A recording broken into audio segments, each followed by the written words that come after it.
Welcome to the Monday stream. I hope everyone's having an awesome Monday. Welcome, everybody. Michael Hassler, Derry Bennett, Quad Bennett, Heat, Cosmic Seeking. Welcome, everybody. I hope everyone had a awesome weekend. Also, I hope those that those that were able to participate, I hope you guys enjoyed the Saturday movie night. Once again, folks, the last Saturday of every month, there is a movie night, okay? If you want to participate, it's on the Discord, so join the Discord. It's the last Saturday of every month, okay? So the last Saturday, the next time it's happening is March 30th, okay? Join us, it's a blast. Just watching these guys play Donkey Kong 2, good memories. Is there a movie VOD on Discord? No, unfortunately not. Unfortunately, because that would probably shut Discord down. I don't think that there's going to be VODs. There's VODs on that.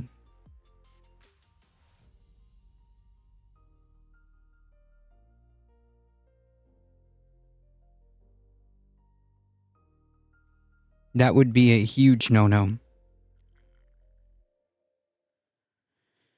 It was a great time.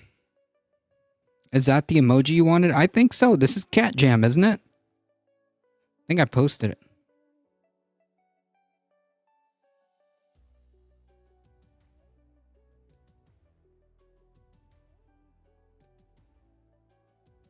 Oh, I didn't even realize you had the other Cat Jam. But yeah, this regular Cat Jam is the one that I was looking for. You have like the regular Cat Jam and the Hyper Cat Jam.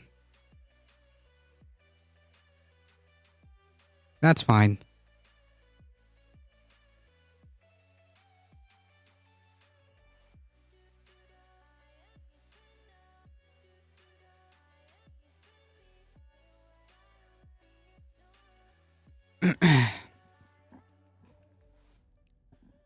What movie did you want? Did you run? We did Starship Troopers. Okay. We did the first Starship Troopers. I found more cat emojis to add. Add them all. Jesus. Add all the cat emojis.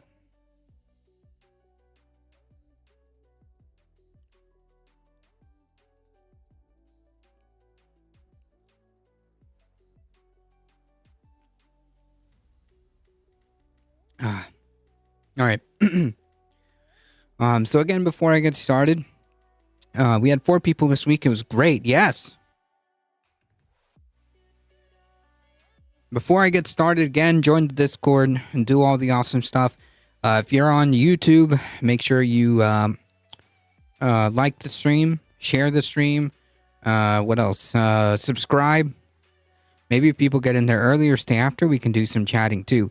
Yeah, like I was going to delete the hangout session. But maybe that's where the after the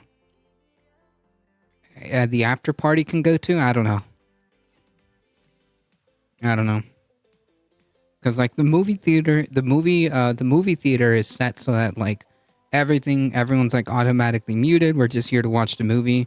And then like if you want to hang out in the hangout session, you're able to. Like I was thinking about it. But before I before I press delete on that voice channel, I kind of just had a second thought about that.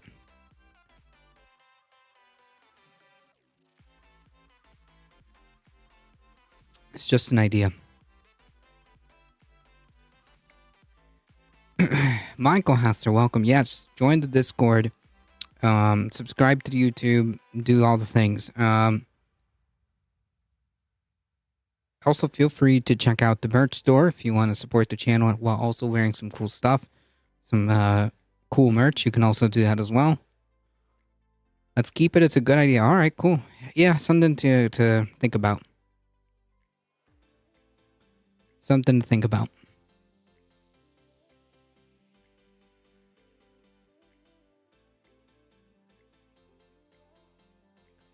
All right, folks, let's get started.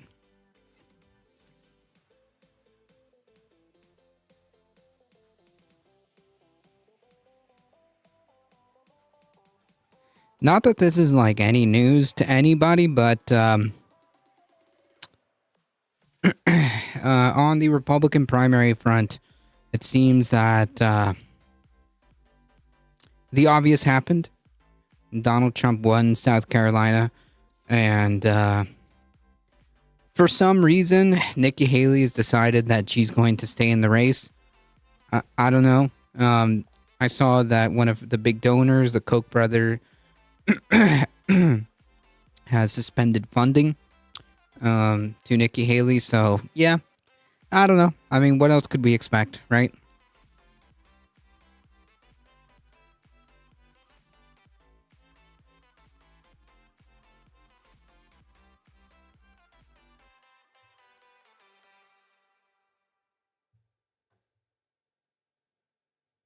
Yeah, the primary is effectively over. We need Haley to stay in their race to screw Trump. She's not going to do anything. She wasn't even able to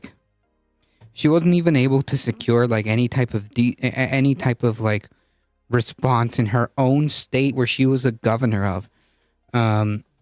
There's no way, shape or form that she could screw Trump. Like, what would that even look like?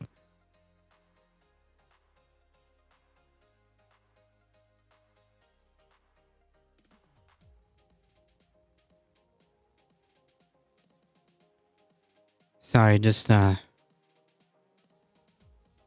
need to dust some stuff. She's making Trump spend money. Okay. That's not gonna take care of the cult problem. Doesn't matter how much money Trump has or hasn't. The cult members that are going to vote for him are going to vote for him.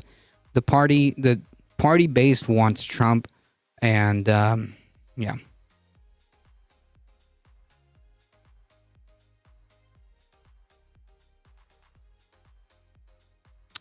Why is this displaying?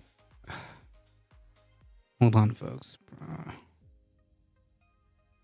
Yes, the new tab. Why are you? Okay.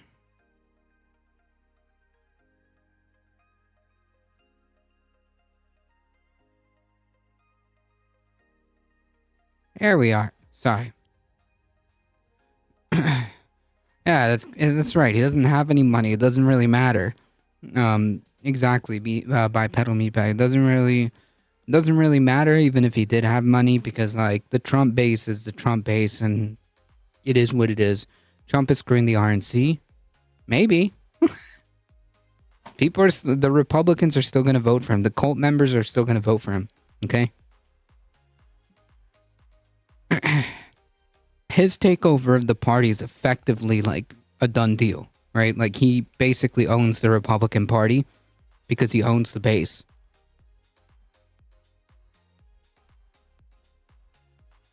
What I'm trying to say is like let's not have any delusions that Nikki Haley is somehow going to like screw Trump in any way, shape, or form with the conservatives, right? With the Republicans. This is not a thing. It's not happening. This is not happening. Trump is trying to own their bank account. Yeah, I mean, again, it doesn't matter if he has the money, if he doesn't have the money. It's a cult, right? Like these are cult members, and it doesn't matter if he's like a multi-billionaire or not. They're gonna vote for him. And Nikki Haley being in the race is not gonna stop that necessarily. Does that make sense? Like, yeah, is it possible that like the Republican Party is going to fall flat on its face because it's constantly eating itself? Yeah. Does that have to do with Nikki Haley? No. Is Nikki Haley dropping out of the race right now going to change that? No. Is Nikki Haley staying in the race going to change that? Also, no. That's all I'm trying to say. Okay. Trump wants 155,000 to pay his legal bills. He's gonna need a lot more. He's gonna need a lot more than that. But yeah, no, it doesn't matter. Even if like this is side note of Nikki Haley being or not being in the race. Like just to be very clear, the only point that I'm making is that her being 155 million. Oh, that's he's gonna need more than that. Yeah, my point still stands. Anyway, the only thing that I'm saying is that her being in the race does not make a difference in that regard, right? Her being in the race makes no bearing on this. These are side issues. This has nothing to do whether if she drops out tomorrow or stays in the race to the end. It doesn't really matter. It really doesn't. That's all I'm trying to say. Okay, like this isn't, it's not more complicated than that in my opinion. Her being in the race makes no difference. He's going to win the nomination.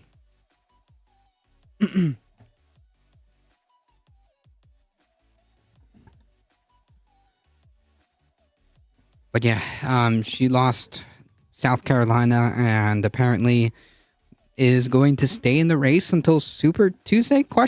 Okay.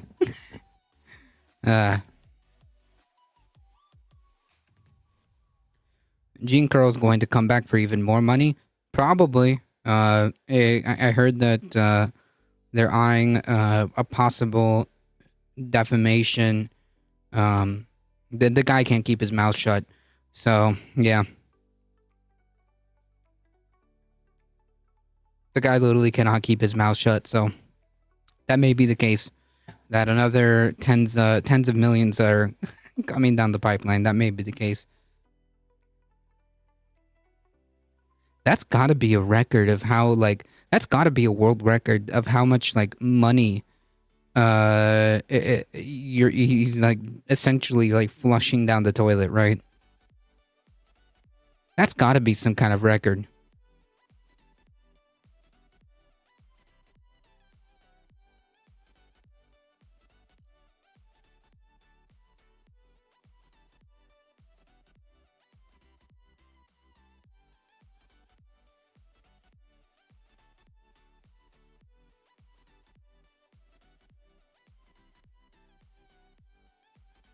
And the fact that we're talking about these unfathomable sums of money, while this country doesn't have healthcare, kind of also speaks to the issues of the economic system that we're currently being subjected to, huh? No one seems to be reporting his legal bills either, which I assume are a lot. But dude isn't known for paying his bills either, right?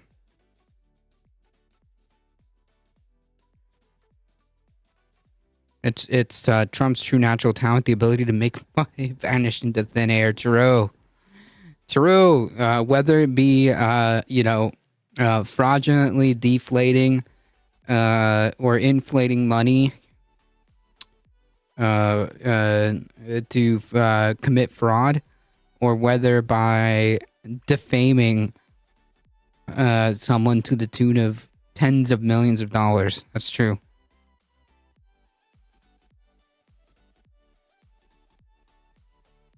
All right, folks. Let's start. And if you criticize them, then apparently you're MAGA. That's what John Fetterman said today. I have the video if you all want to watch it. He's still on it. Oh my god. Oh, he's not stopping. He's still very much. He brought this message to the best place to hear it. Morning Joe. Right. Oh, nice. Oh Lord. Of course they had him on. Yeah. Finally, he's getting some coverage. And the president is going to win here in Pennsylvania. And I've always believed that whoever wins Pennsylvania is going to be the next president as well, too. And this is going to be, it's going to be difficult. And we all have to lean in on that. And we also have to start having, all kinds of Democrats criticizing the president, too, publicly. I don't understand why. I don't understand why the dude, I don't know, is funding genocide. I don't understand. At this point, 30 36,000, 36K. I don't know why people I don't know why people are angry at the president. I just don't know. Watch make this pile of cash disappear. Oh yeah. Well, actually, I have a good I have a knack for that too, okay? But usually it's because, like, it's going to bills. In a few minutes, I'm going to make chicken tenders and potatoes disappear. Make Fetterman disappear from public office in 2028, yeah. It's like that meme, that, oh god, the Eric Andre meme, where he, oh god, where is it? What is it? Let me bring it up.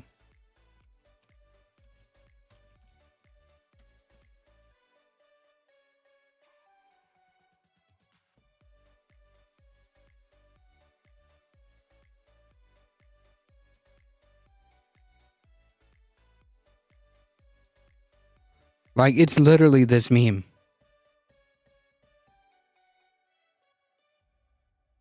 It's literally this meme. Why would Joe Biden do this? Oh wait, no. What's the proper caption?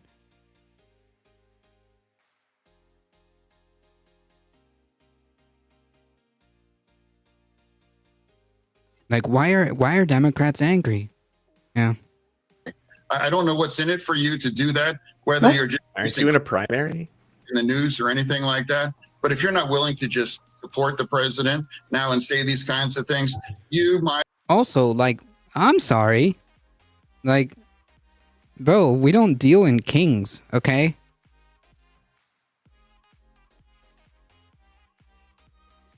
Like, you do realize that the president, no matter who they are, can be criticized, right? Even if it's the president of your own party, right?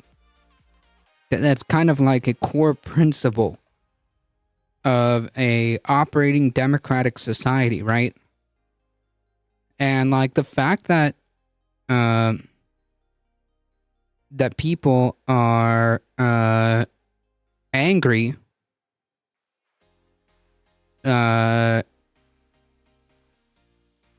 because lefty people or not, sometimes not even lefty people criticize Biden is absurd to me.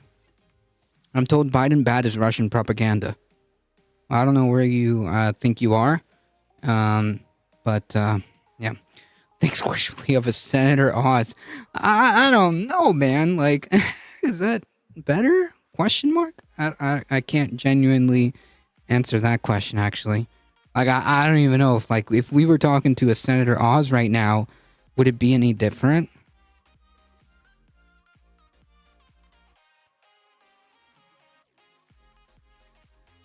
Fetterman will disappear only if the Zionist voters are massively outnumbered in PA.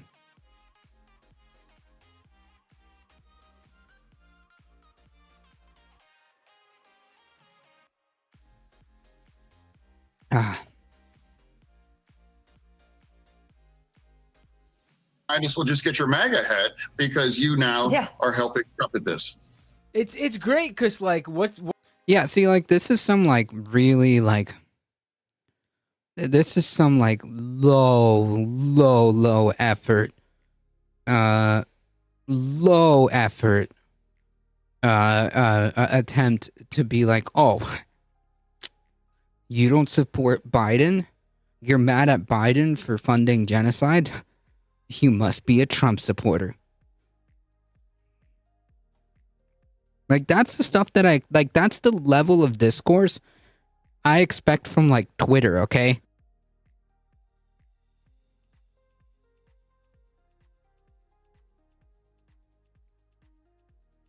And we're having a U.S. Senator give us the same type of discourse that you would find on Twitter.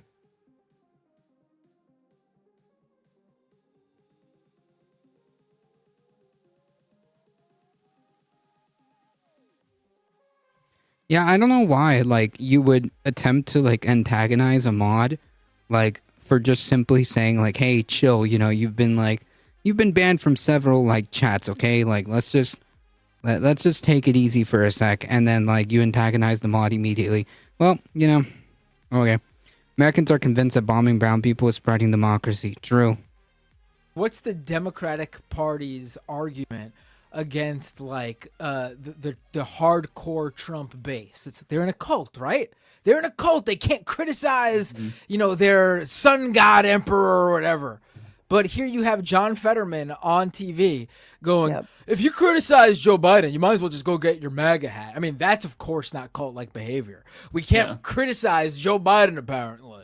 Yep. Yeah, if They you did say the Jon Stewart, like, come on. right, if you They didn't even say have a that it's reasonable take bad, anymore.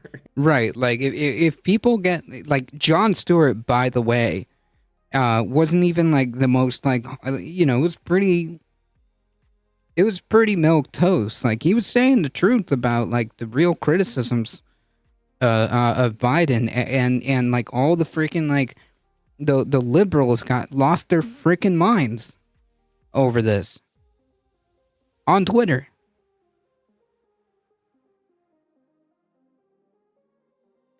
Yeah. no, absolutely no criticism is acceptable. Even if you say, hey, Biden doing the Remain in Mexico policy is literally a Trump era policy, apparently you're MAGA now. Don't go MAGA. No, that's MAGA. Like, it's just, Right, and it's like pointing out the fact that he is doing literally just Republican policy on immigration. Apparently that's too much. Calling for you know, voting uncommitted in Michigan, too much. That's too far in a primary, by the way. Like, okay, dude, whatever. You know what? I don't care.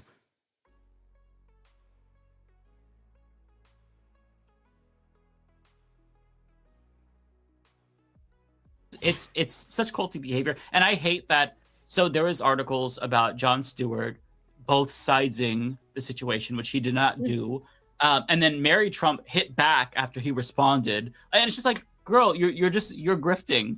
Stop. We have to be able to criticize the president, especially if he's aiding and abetting a genocide. If you can't criticize that, then if he's too weak to where any amount of criticism is going to sink his chances, I'm sorry, he shouldn't have ran then. It's also worth noting those people are Yeah, 100%.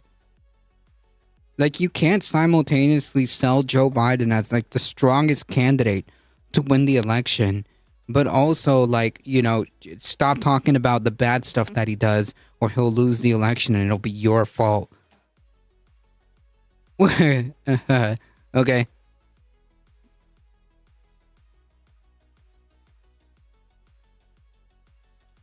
the most, like, when it comes to actually getting people out to vote, people like Jon Stewart are going to be the ones that have the power to be able to do something like that, because they're actually trustworthy, because they're willing to recognize the faults of Joe Biden. If you are simply blind and repeating Democratic talking points, who are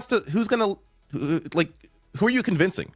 Like, the people that you want, if you actually want to encourage people out to vote, then the people criticizing Biden are the ones doing the best. In Michigan, for example, they're trying to, or they're Tlaib and Andy Levin, former representative, are both putting forward the initiative to vote Uncommitted. Uncommitted in the primary. Right, and apparently that's a freaking cardinal sin. Whatever.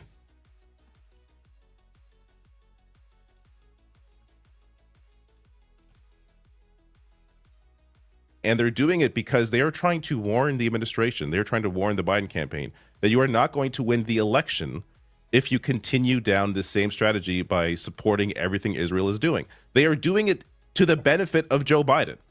The people like Fetterman, who are just blindly, praising him and not willing to recognize any of the flaws, they're not helping at all. Like the ones that are actually helping Biden's campaign or trying to help him Oh, yeah. are the ones that are putting forward these kind of And campaigns. if Yeah, if you're absolutely. terrified of orange man bad coming to power, Donald Trump's going to be a fascist, maybe you should be mad at Joe Biden right now, who is supporting a far right regime. You know, like he's the one who Yeah. you should be directing your Completely anger. lost He's the on one it. who you should be mad. You know, everyone is Yeah. like, oh, but what about the undecided voters? I tell you, I'm really mad about them.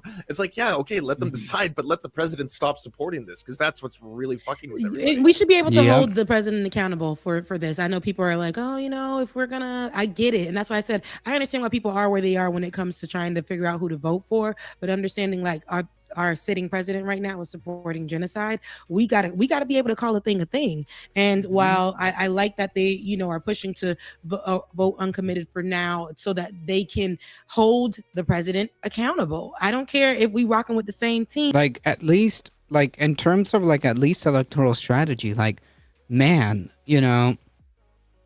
they can still fix this, but won't. The war is pretty much over before they drop the nukes, and like Japan even had a chance. Oh yeah. You're not gonna be rocking with me on the wrong side of things. We're gonna have to talk about this.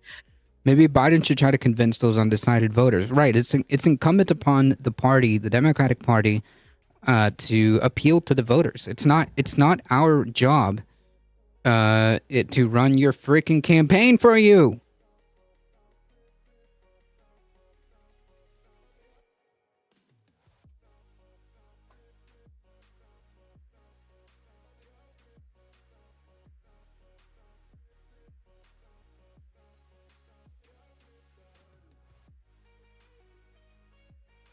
We need to know what leadership looks like, because this ain't leadership. Like, this is not. So I think we should be able to be holding them accountable. And But- that's what Stuart's point was, which was Mhm. if Yeah. this is the most important election of our lives, if democracy is at stake, then the person going up against Trump is deserving of more, not less scrutiny. Exactly. And we need, and you're absolutely right. It definitely is a point, because Stuart, at the end of the day, will And like and people are giving us shit for making this point. For making this exact point.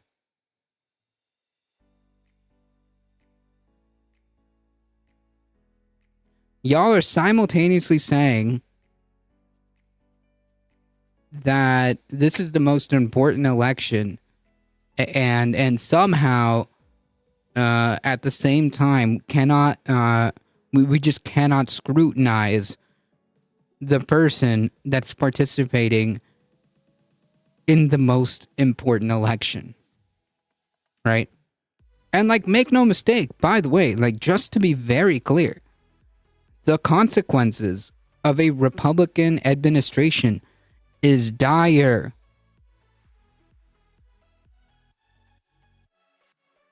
And we will go over that. basically you'll watch, he'll make a very labored case, but a hold your nose, and this is a general, and use like fight with your vote, choose your adversary. Well, I think he will do that if Biden remains the nominee, because later in the week, Ezra Klein and Nate Silver both like basically Stuart ran cover for them, and they were like, I think Biden should drop out. Like, both of them said that.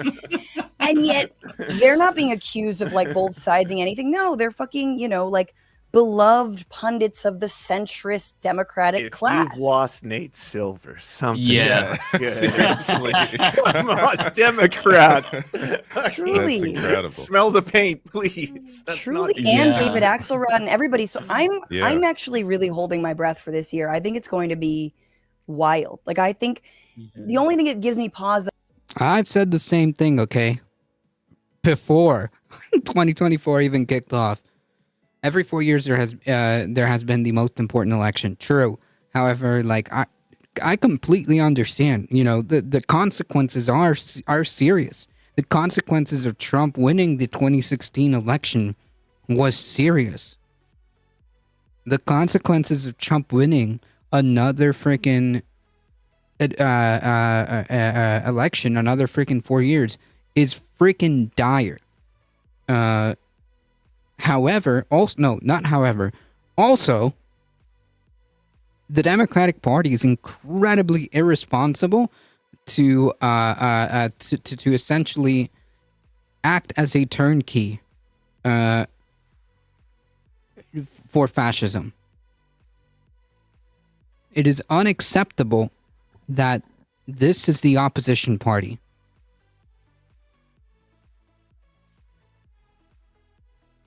Does that make sense? Like, I hope that makes sense. I do think August is a long time away. The convention is a long time away for Democrats. But I feel like a lot's going to change. Like, I truly, I'm not like... No, I disagree. I think August is, for all intents and purposes, in terms of, like, I disagree. For all intents and purposes, like, in terms of, like, election, time scale, August is around the freaking corner, okay? Like, for all intents and purposes, August is around the corner, okay? And if you haven't formulated a game plan by now, excuse me, if you haven't formulated a game plan by then, I should say, it's Jover. It's Jover.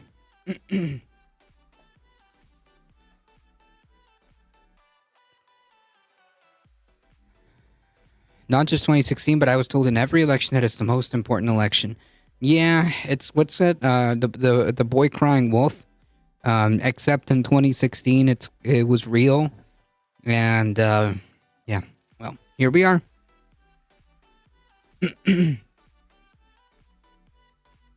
And I do think, I was talking to Dave Weigel on my show, The Bitchwation Room. Everyone, hope you're subscribed at Franny Theo.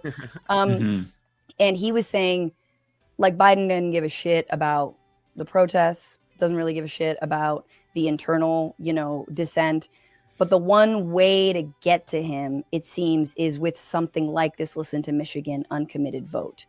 And that would, because if you look at percentages and they can come away from the primary and say, whatever X percentage voted uncommitted, that could be that decisive factor between winning and losing. And that they chose Michigan specifically because they wanted a Midwest state early in the primary campaign.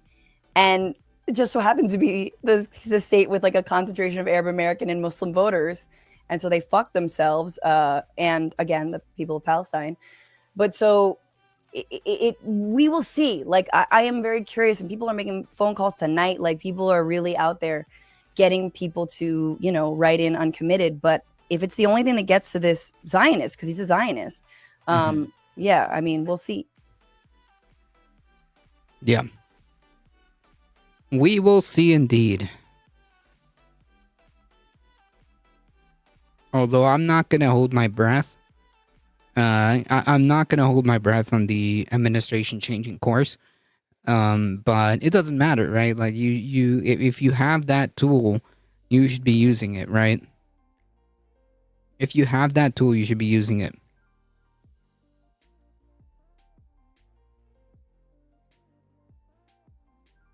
I just took a look at the defense stocks for the last 5 years. With the exception of Boeing, all the stocks took a dive during the Afghanistan pullout and started skyrocketing at the opening of the Ukrainian war. Yeah, not surprising, right?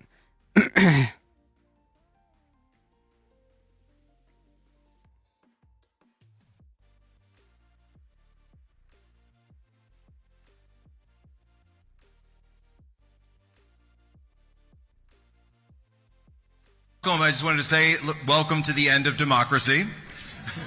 We're here to overthrow it completely. We didn't get all the way there on January 6th, but we will endeavor to get rid of it and replace it with this right here. We'll replace it with this right here. Amen.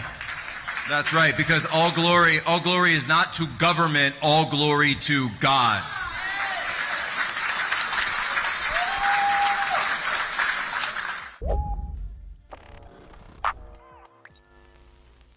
You just listened to far-right political commentator Jack Posobiec say the quiet part loud. He intends to overthrow and replace democracy. Now, you couldn't really make out what he was holding up, but it appears that that was a crucifix, which indicates that he has a desire for a Christian nationalist theocracy. Yeah, so again, this is nothing new. These people are very serious when they say that this is what they want to do.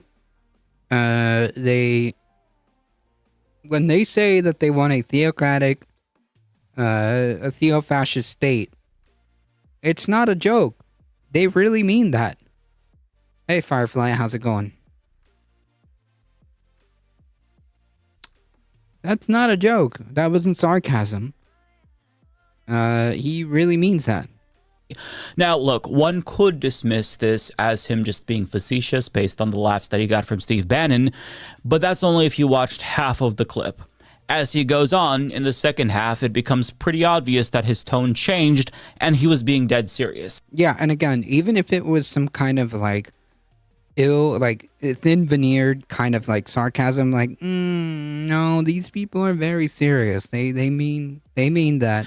But we didn't really need this confirmation from him because Trump allies have been pretty open about the fact that they want to turn America into a Christian nationalist country. In fact, just this week, we got a report from Politico detailing plans to, quote, infuse Christian nationalism into Trump's second administration. Quote, spearheading the effort is Russell Vought, who served as Trump's director of the Office of Management and Budget during his first term and has remained close to him. Vought, who is frequently cited as a potential chief of staff in a second Trump White House, is president of the Center for Renewing America think tank, a leading group in a conservative consortium preparing for a second Trump term. One document drafted by CRA staff and fellows includes a list of top priorities for CRA in a second term. Christian nationalism is one of the bullet points. Others include invoking the Insurrection Act on day one to quash protests and refusing to spend authorized congressional funds on unwanted projects, a practice banned by lawmakers in the Nixon era. Now, for those unaware, Christian nationalism is inherently incompatible with democracy because it supposes that God is above government. Right. It's just a theo-fascist ideology, i.e. it's just a far-right fascist ideology, okay? And since we have a First Amendment that explicitly separates church and state, you wouldn't be able to infuse Christian nationalism into government without violating the U.S. Constitution. But don't take it from me, because we just heard it straight from the horse's mouth. All glory is not to government, all glory to God.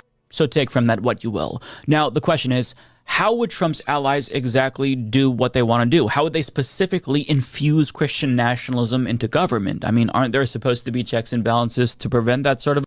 Yes, and how do we plan to bypass those checks and balances? That's okay, Mike. I got this.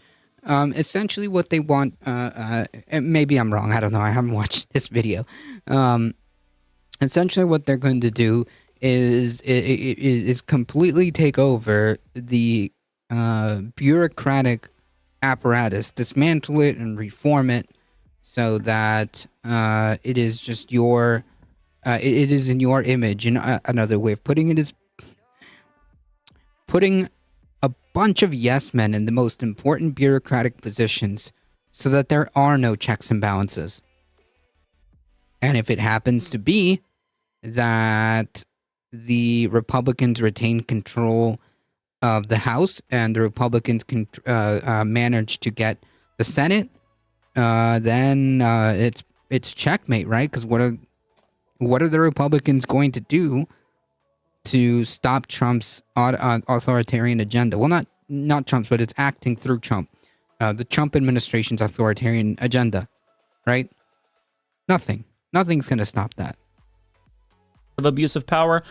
And the answer is yes and no, right? Yes, checks and balances still do exist, technically, but dozens of conservative organizations have come together to form a plan known as Project 2025 that aims to do away with the remaining checks and balances that could theoretically hold Trump accountable if he chooses to abuse power. Now, the first step of Project 2025 is to completely and utterly dismantle the administrative state by purging every single bureaucrat who's not completely loyal to Donald Trump. Right. Exactly.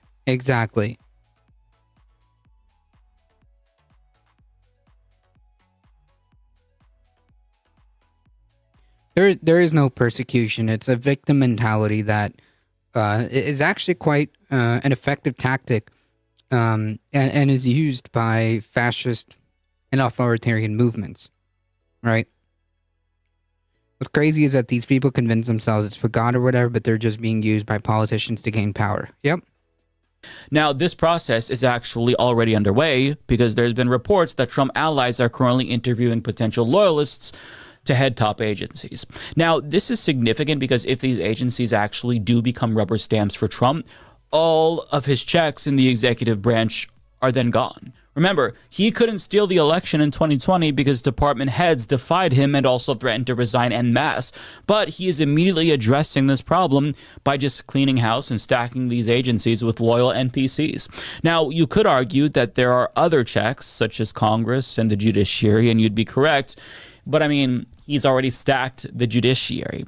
He has a 6-3 majority on the Supreme Court. Half of Congress is already comprised of fascist extremists as it is now. So the Yeah, that's exactly my point. Yep. institutional checks that once protected us from a president with dictatorial ambitions are quickly eroding. And they plan to kind of give all these checks and balances the final death blow if he gets elected and they bring Project 2025 to fruition.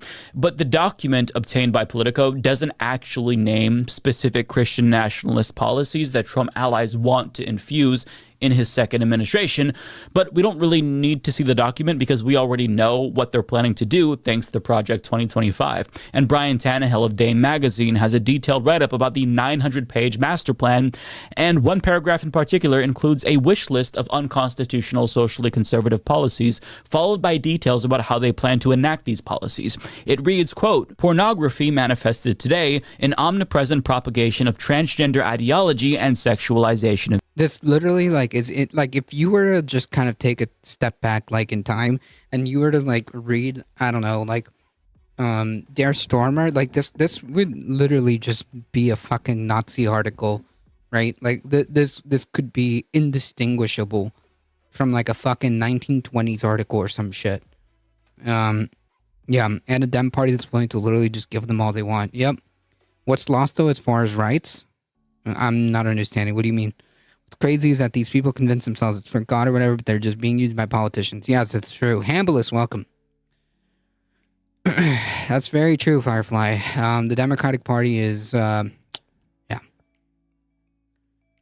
just, trying to find common ground.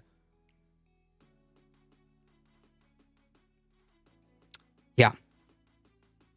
Of children, for instance, is not a political Gordian knot inextricably binding up disparate claims about free speech, property rights, sexual liberation, and child welfare. It has no claim to First Amendment protection. Its purveyors are child predators and misogynistic exploiters of women. Their product is as addictive as any illicit drug and as psychologically destructive as any crime. Pornography should be outlawed. The people who produce and distribute it should be imprisoned. Educators and public librarians who purvey it should be classed as registered sex offenders, and telecommunications and technology firms that facilitate its spread should be shuttered. Now, you don't really have to unpack that paragraph too much to know what to expect, because it's pretty obvious. In the very first sentence, they say that transgender people are tantamount to porn.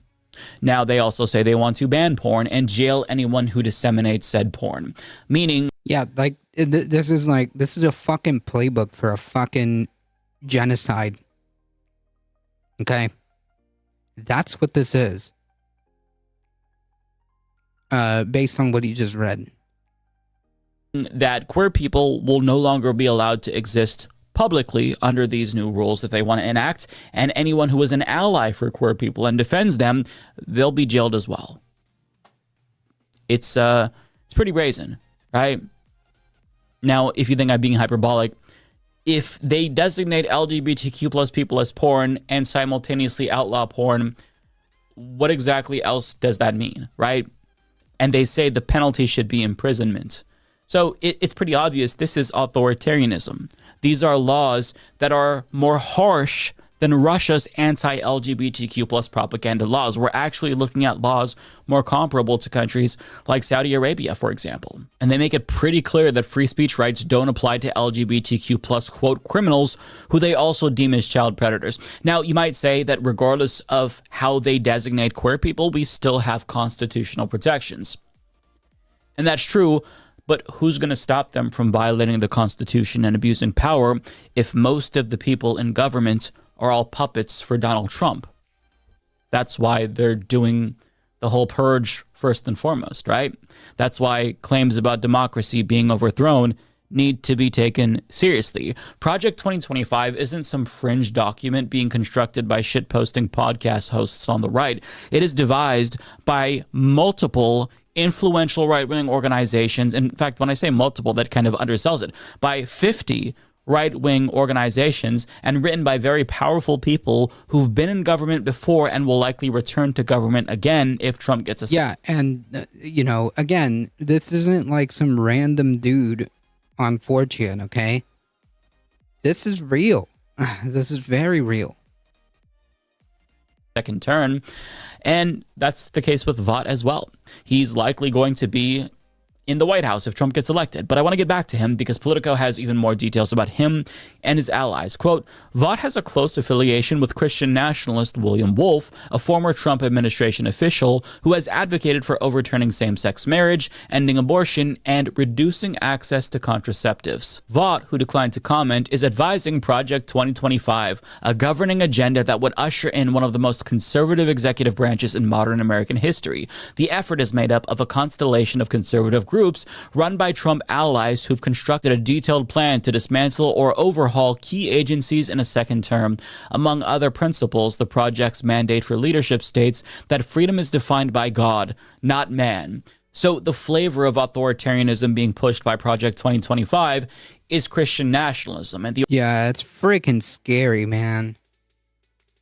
That's scary. Unfreaking believable. The organization that's leading the charge here is the highly influential Heritage Foundation, who's gotten a lot more open lately about the freedoms that they want to take away from Americans. In fact, they tweeted this themselves, quote, conservatives have to lead the way in restoring sex to its true purpose and ending recreational sex and senseless use of birth control pills. Yeah, can you imagine having like government mandates about like what you and your intimate partner can and cannot do? Absurd. And again, a movement that doesn't respect bodily autonomy, like all bets are off. Like these people are capable of some really heinous shit, okay? Make no mistake about it. If they can't respect like the fundamental inalienable concept of bodily autonomy, like all bets are off, okay? All bets are off. Like these people are quite capable of some really, really dark, heinous shit, okay? So let's be really clear here. Queer and marginalized people aren't going to be the only ones affected by Project 2025. Everyone is going to be affected by it. They want to turn America into the Christian equivalent of Saudi Arabia, and doing that necessitates an end to our current democratic regime. Now, it's still entirely possible that they don't get to do what they want. They don't enact their entire agenda. Perhaps there's infighting and they butt heads. I don't know. But when they're laying out their authoritarian ambitions, like in plain sight for all of us to see, I think that it would be foolish to not take them seriously, to not take them at their word. Yes. Right? Because, like, it may be the case that they run into a lot of problems, and that very well may be. But the point is, this is what they believe. This is what they're normalizing in terms of their party and their movement. This is the norm. This is I forget the term, the zeitgeist for the Republican Party. Can we choose a better book? I've already read The Handmaid's Tale. Yeah, government mandated childbearing.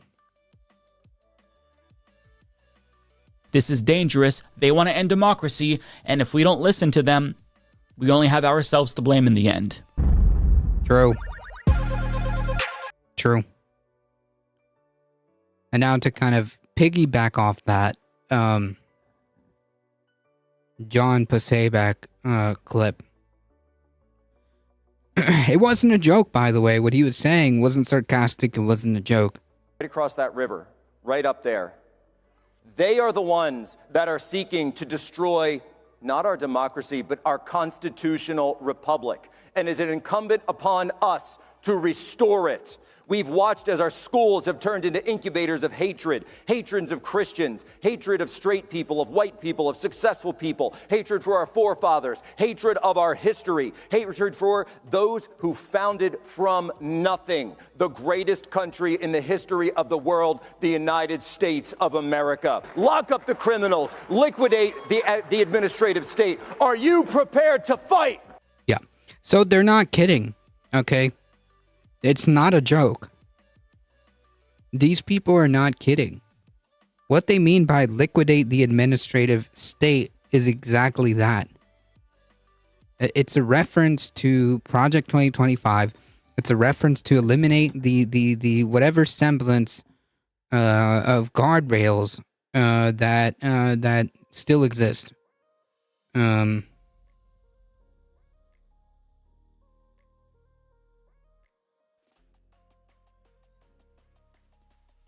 He seems nice. Yeah, it was the same fellow who we just saw say that, we just need to overthrow democracy and install a theocratic fascistic state.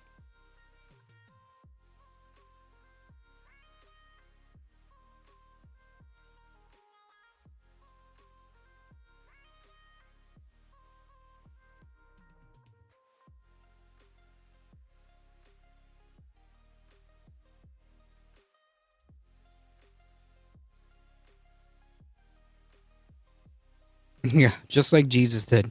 I don't think they mean tossing a bucket of water on them like the Wicked Witch of the West. Are you prepared to take their best shot and say, is that all you got? They say Alexander gathered his Macedonians before the march on Persia. Well, I say, I see before me a gathering of Magadonians here in this room. And after... Jesus Christ. So, like, setting aside, like, the incredibly disturbing call to mobilize and potentially call for violence, how freaking cringy is that? Yeah, just like the Constitution says when it was hand-delivered by Jesus Trump. After we raise that swamp to the ground, we will establish the new American Republic on its ashes. And our first order of business will be righteous retribution. Yeah, righteous retribution. Use your imagination as to what he means by righteous retribution. Yeah. For those who betrayed America, they will be judged. Yeah.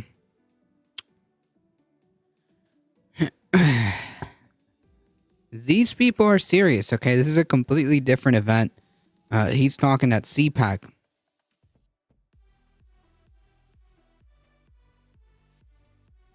Small correction, sir. Alexander is male love. Don't you watch Netflix? I even get the vibes these freaks are feeling FOMO of seeing what Israel's getting to do and want to do some of that here. Maybe. I don't know. These people have been itching to have the opportunity to do this for a while. And I feel like now they've found themselves in a position where it's actually being normalized and mainstreamed. So they're talking like this in the open. The only silver lining is that the room at CPAC was mostly empty and Trump is hellbent on bankrupting the GOP before the election. You know, maybe, but I don't know. I'm not... We're dealing with a cult and logical stuff that would normally work in normal circumstances. I don't know. Meaning the cleansing of groups, not necessarily the bombing part. Gotcha. Does that make sense? Like, yeah, is it true that the GOP is currently like completely incoherent and unable to like operate and do its thing as a party in terms of like running elections? Yes. Could it cost them elections? Maybe. I hope so. But that's not the thing that I'm gonna be, rolling the dice on, right? Does that make sense?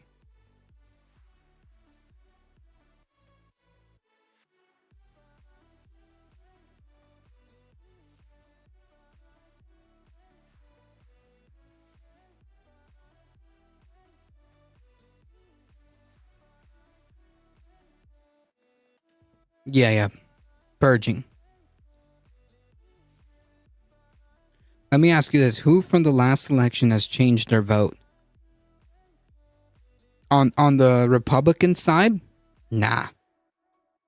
There isn't a whole lot of Republicans who now are like, oh, now I'm all on board with the Democratic Party. It's not a thing.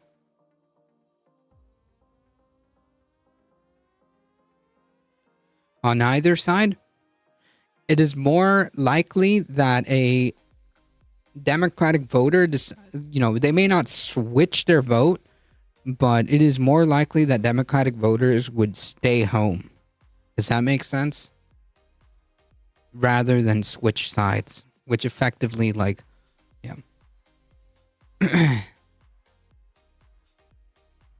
But yeah, I think I understand your point. The point being is that, the people that are going to vote for Trump are going to vote for Trump. And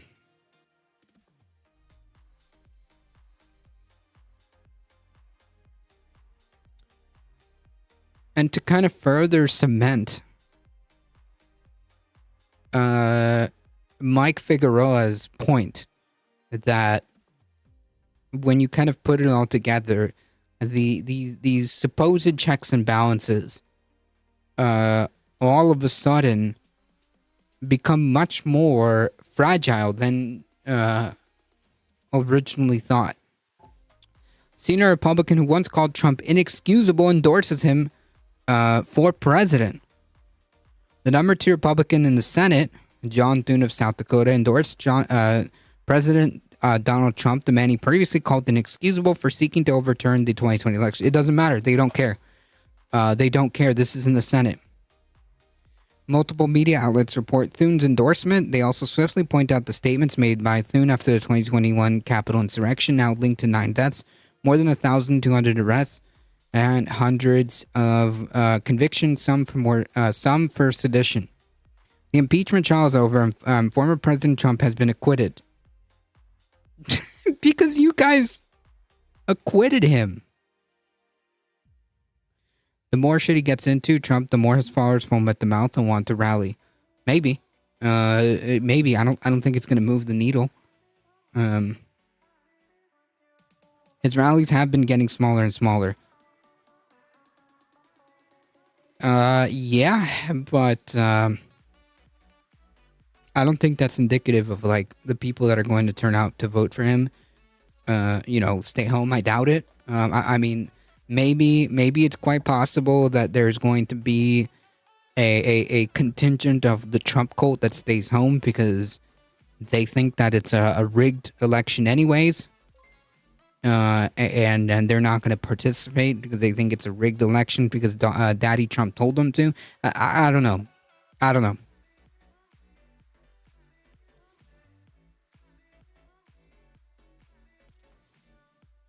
I mean, hopefully, Trump loses. 2 things that would help Biden: get weed rescheduled and make Election Day a federal holiday. Yeah, and it's a little thing, just a stop funding genocide thing. That would do it. The impeachment trial is over, and former President Trump has been acquitted because Republicans rubber stamped it. They did. Okay. Didn't said on February 13th. Only 7 Republicans voted to convict him of inciting an insurrection and thereby barring him from office. My vote to acquit should not be viewed as an exoneration for his conduct on January 6th, but it is, right? That's the whole point. There's a system in place. Supposedly, there's a guardrail put in place to have the ability to remove a president who's out of order, inciting an insurrection. Sounds like a pretty good impeachable offense to remove a president. So your vote to acquit actually is an exoneration. That's literally what that means.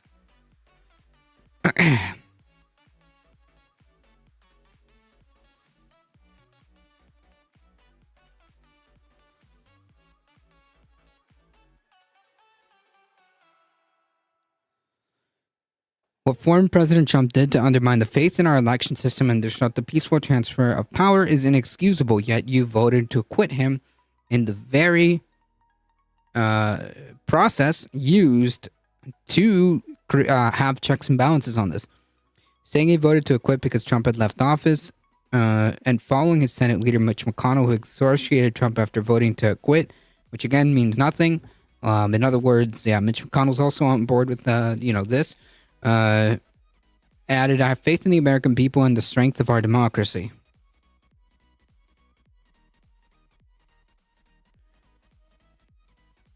You don't. Many observers now hold democracy to be under serious threat as Trump homes in on the Republican nomination to face Joe Biden in November.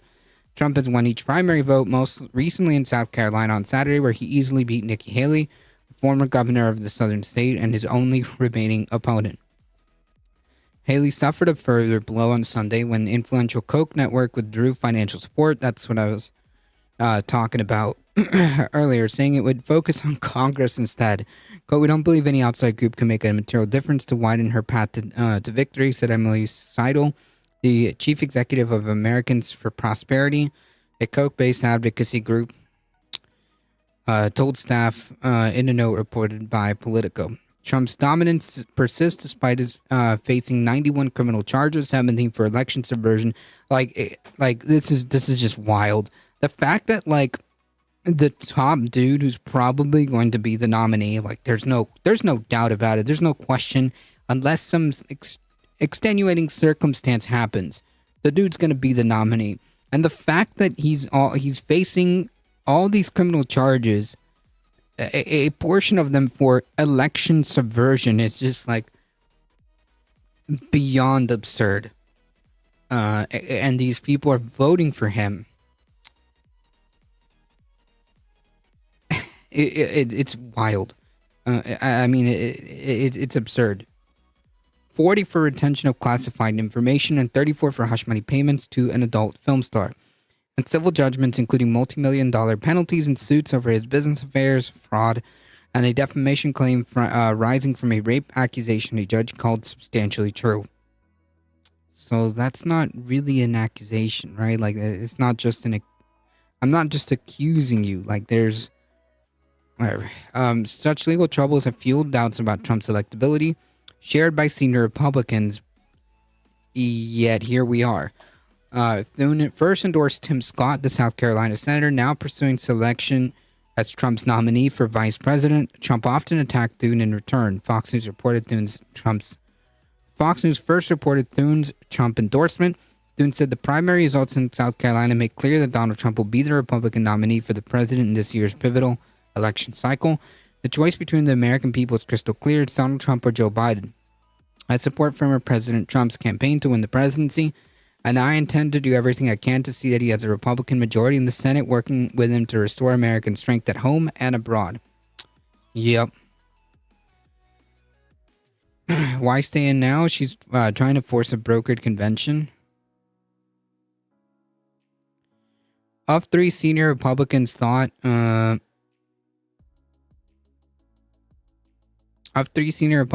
be possible successors to McConnell as leader in the Senate, Thune was the last to back Trump. John Barrasso of Wyoming and John Cornyn of Texas have already bent the knee. McConnell has not endorsed Trump, who regularly attacks him, including him calling him a POS and made racist remarks about his wife, Elaine Chao, who was transportation secretary under Trump, until January 6th, after which she resigned. Despite all that, the New York Times reported on Monday that aides to McConnell and Trump were pursuing a back-channel talk aimed at producing an endorsement.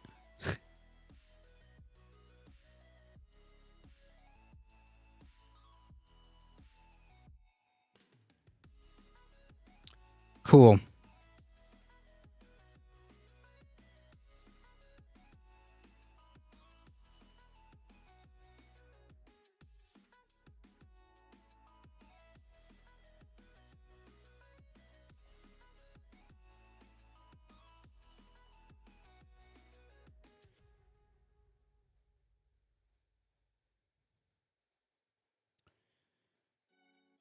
And to tie everything together,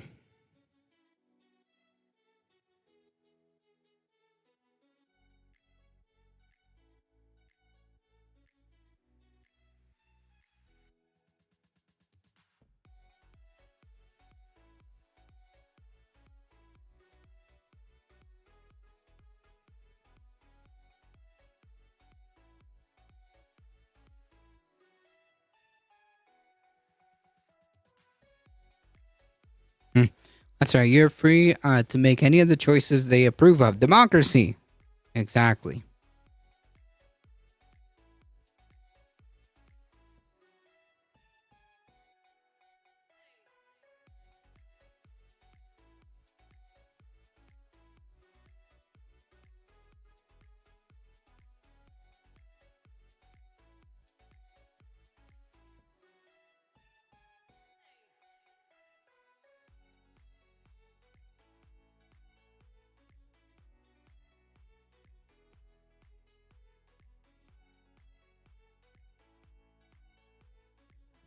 Blueberries are so good. Yes, they are.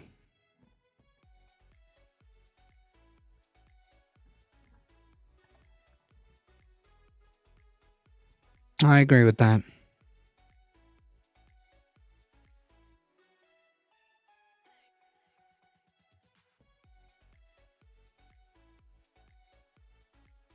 Parmesan crisps. What is that? Like like little tortilla chips, like not tortilla, like bread, you know, like bread chips.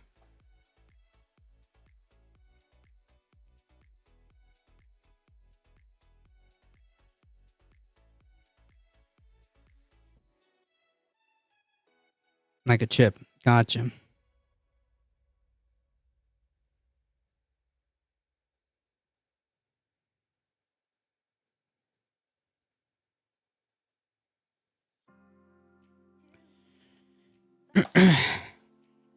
Jeffries, Hakeem Jeffries, the current House Minority Leader.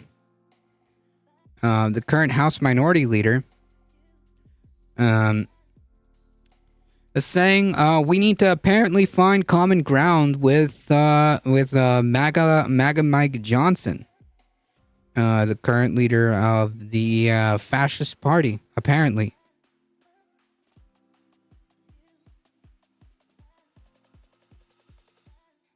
Apparently, for some strange reason, we have to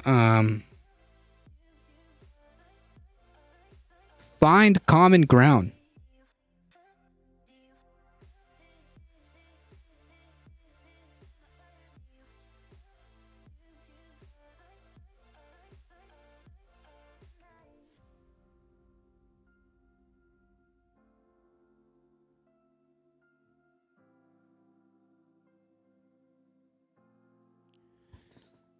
Quote, and we should always be willing to do that. Sorry, hold on. House Minority Leader Hakeem Jeffries reiterated yesterday, that House Democrats are willing to find common ground with House Speaker Mike Johnson on legislation, including ways to keep the government funded past the March 2 deadline. My view from very beginning of this Congress is that as House Democrats, we are ready, we're willing, and we're able to find bipartisan common ground on any issue at any time, any place in order to make life better for the American people. That's the problem, right? Like, what bipartisan or what common ground are you going to find with a movement that doesn't respond? First of all, doesn't respond. They don't give a shit. They're not there to actually negotiate anything in any good faith. And two, what bipartisan common ground are we finding with a far right movement that doesn't even accept the fundamental right and concept of bodily autonomy? Like, what common ground? And it can't be any issue, right? Because like there's no bipartisan common. There's no negotiating rights, right? Does that make sense? To address issues related to the economy, public safety, national security, said Jeffries in an interview on the Cats Roundtable, which aired Sunday. And we should always be willing to do that. And so Mike Johnson and I speak regularly to try to figure out where are those places of commonality. The lawmakers' comments come as the House and Senate are currently locked in a battle of foreign aid to Ukraine. The Senate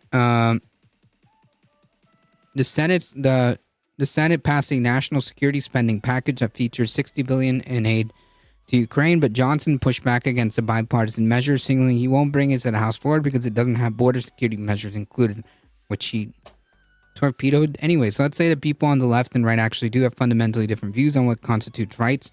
How can we resolve that peacefully? Well, here's the thing. If you're, you can have a different view doesn't mean that you are correct. So if your view is that women shouldn't have bodily autonomy, then that's just like fundamentally incorrect, right? You're just wrong. We're not resolving this. There's no resolution to that. You're just wrong. The purpose of a federal government would be to protect the fundamental rights of everybody. So there wouldn't be an argument, right? There wouldn't be a discussion on that. You just can't prevent somebody from from having bodily autonomy, right? Everyone who disagrees with me is wrong. Checkmate. That's actually a straw man of what I said. But okay. When it comes to rights, like fundamental rights, like what I can and cannot do with my body, there's no discussion to be had. There's no discussion there. Does that make sense? Like, we're not arguing about that. There's nothing to argue there. You assumed your conclusion and then said that everyone else is wrong, so there's no discussion to be had. Right. Because you are a priori correct. Yes, I am correct in the sense that maybe I misworded it, but the whole point is that there are fundamental rights that you cannot violate. There is no discussion. End of story. Does that make sense? Like, if there's one side who's saying that people don't have a right to bodily autonomy, they're just wrong. They're just wrong. There's no discussion. There's nothing to be said here. There's no argument. Does that make sense? And second of all, 50% of the population is also a vastly overstated statistic. How many people are actually Republican? Like 50% of the population of America isn't Republican. You know that, right? And your argument is, well, they're just wrong, so no discussion. Yes, they're just wrong. If a person tells me that I don't have bodily autonomy, they're just wrong.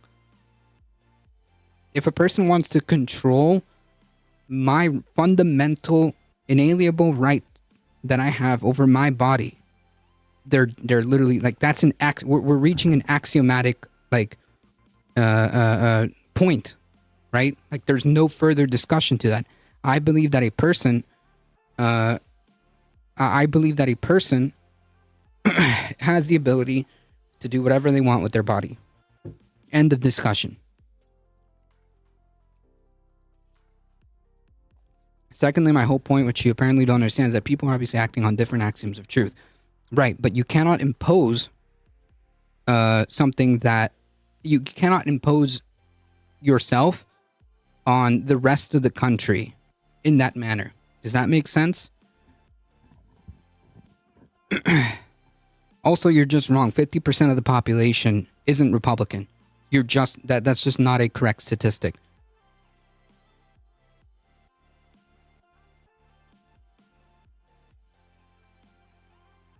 Just because there are only two major political parties, and I'm using that just generally, there's only two major political parties, does not mean that automatically 50% of the population is Republican.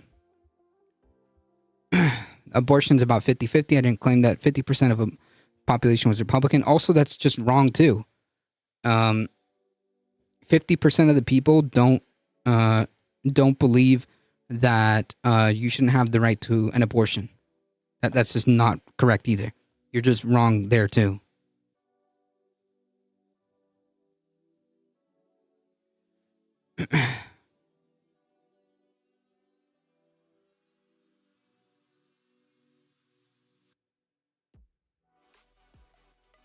Source said that maybe I'm wrong, but it's fairly close to 50% each way. You made the claim! Why am I doing your homework? You made the claim.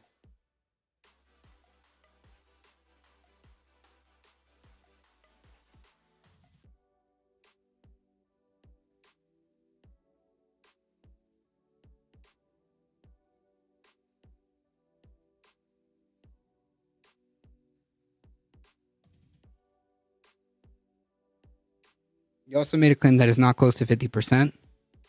I never made a claim of any percentage. I said that it is incorrect to assume that 50% of the country is Republican. That's true. You never said that. Fine. Source your claim. You're the one that made that statistic. I'm not doing your fucking homework for you.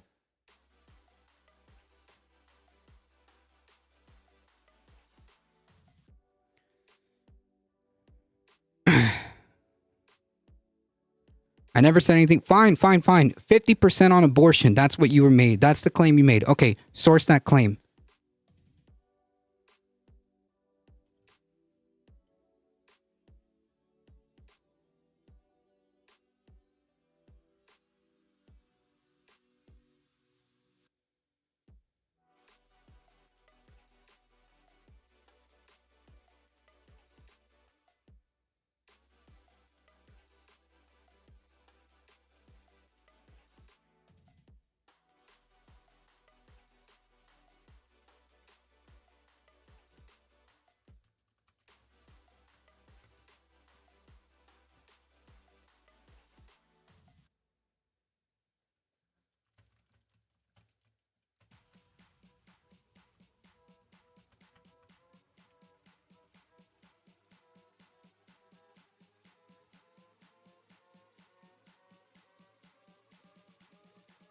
Looks like it's recently about 63 to 37, which isn't 50-50. Right. So then why the fuck did you say that? You're just wrong.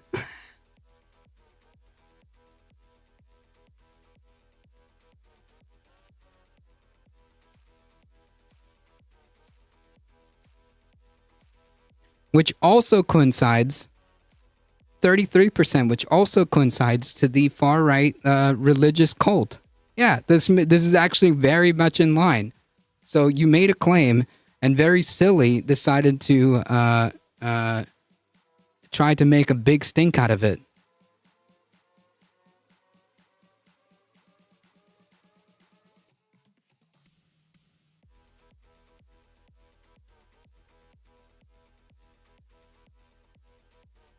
It actually doesn't invalidate my initial point at all. It does.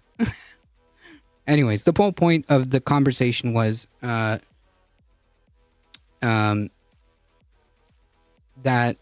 inalienable rights, like the right to bodily autonomy, you can't take that away. There's no discussion to be had. Does that make sense? There's no discussion to be had. It's just not it's not up for discussion. The point I was making is that when we're acting in a republic, how do we peacefully resolve issues where people act from different axioms of morality? 37% of people disagree with you fundamentally. God, it's almost like maybe 70 what is it? 63%. Cool. I have the plurality of a democratic republic. 67%, correct. Or is it 67 or 63? Because I'm pretty sure it's 63. If you're taking at the 100% or whatever, I don't know. Point being is that the plurality of people, plurality of people accept that the right to bodily autonomy should be respected. So that's already resolved. The issue's resolved. The issue's resolved.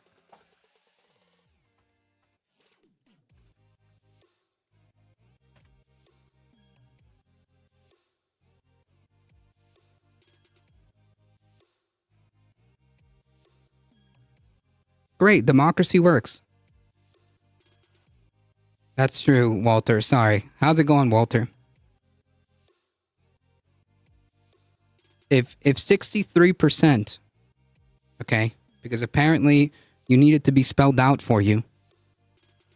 Apparently you needed it to be spelled out for you. The plurality of people agree that bodily autonomy should be respected. Wow, cool. Then democracy, it's been resolved. I answered your question. How do we resolve it? We did. Okay. Cool. who's doing the same shit. Yeah, this is not a person operating in good faith, attempting to be some debate bro shit. Listen, you're not gonna come in here and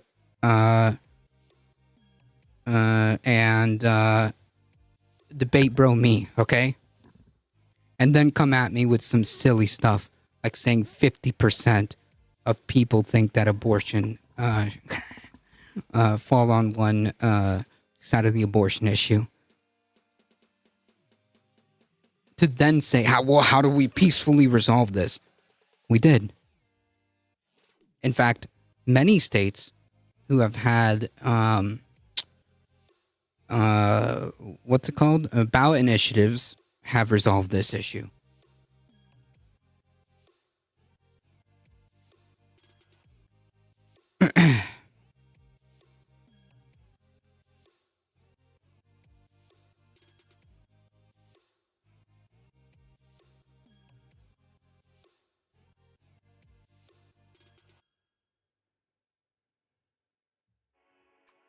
Vaquita gang.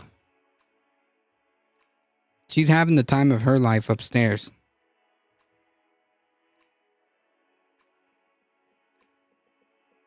Hey, welcome, Reading Rap. Yeah, he's not operating in good faith. No, apparently not. Apparently 100 minus 37 is 67. Apparently. Oh my goodness. Anyways.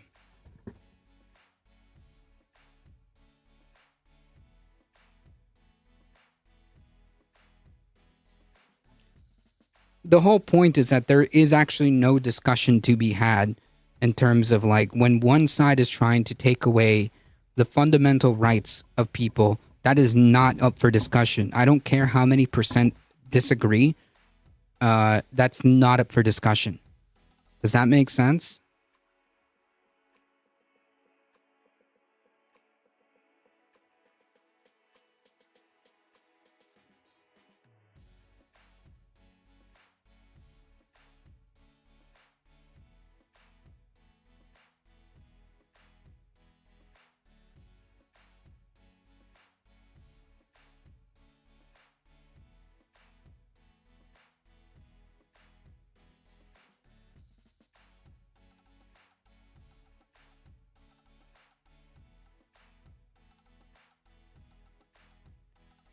Which side? What rights? I just got here. Any rights that are fundamental and inalienable, like the right to bodily autonomy.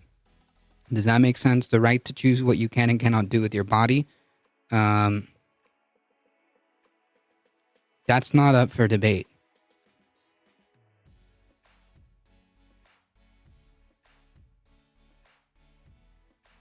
Peacefully resolving these issues involves upholding the principle of individual autonomy while also implementing policies that address systemic inequalities and provide support for those who may face challenges in accessing reproductive health care. Right, like, there isn't, like...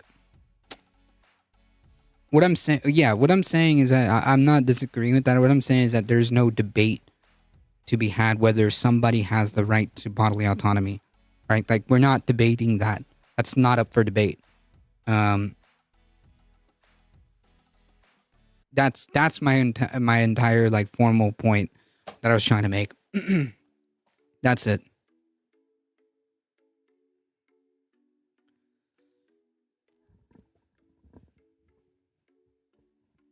Like, I just want to eradicate this entire group's existence. Let's peacefully resolve this. No, that's not how that works.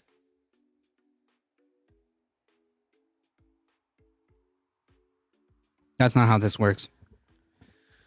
The lawmakers' comments come as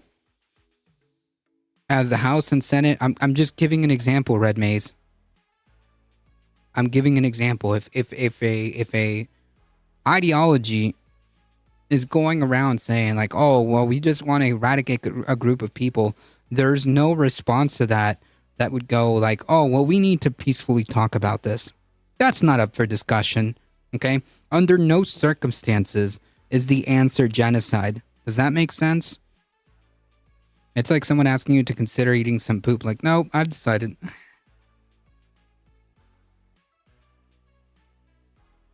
Those who make peaceful revolution impossible make violent revolution inevitable.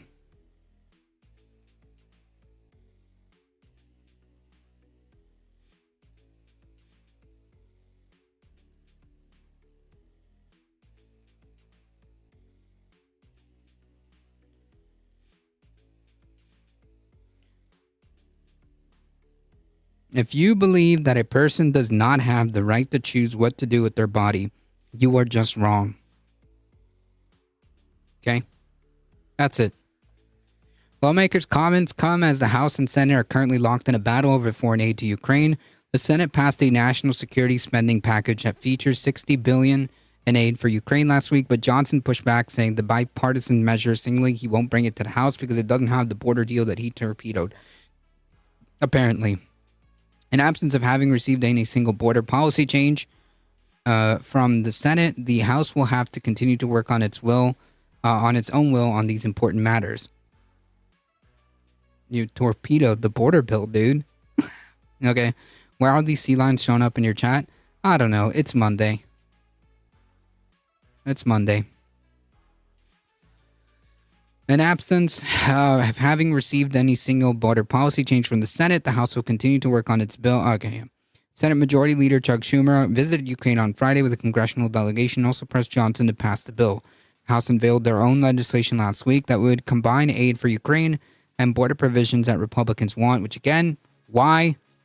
As Russia's invasion of Ukraine hits 2 years, a bipartisan group of lawmakers have urged their colleagues to back the bill. Congress is also dealing with the prospect of another government shutdown. Johnson on Friday said he would move a set of spending bills as a single package forward next week ahead of the deadline, according to a source familiar. Shutdown drama has divided Congress in the past, but Jeffries noted that while two parties may not always agree, they should be able to work together professionally. These aren't normal parties, okay? These aren't normal times. There's no real need to capitulate and work with or kowtow or anything of that nature to a fascist party, period.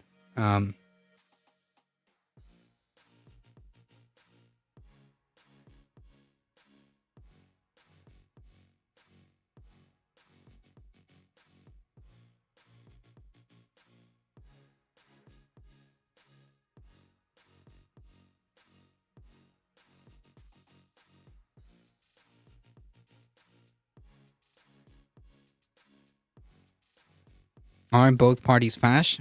No. No. That is objectively not correct.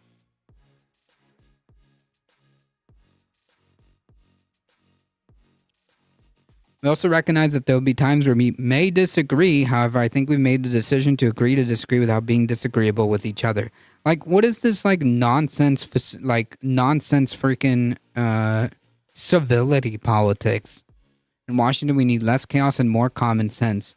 This is why liberals are just not equipped to deal with fascism. Who's arming Israel's genocide? Joe Biden. Well, the Biden administration.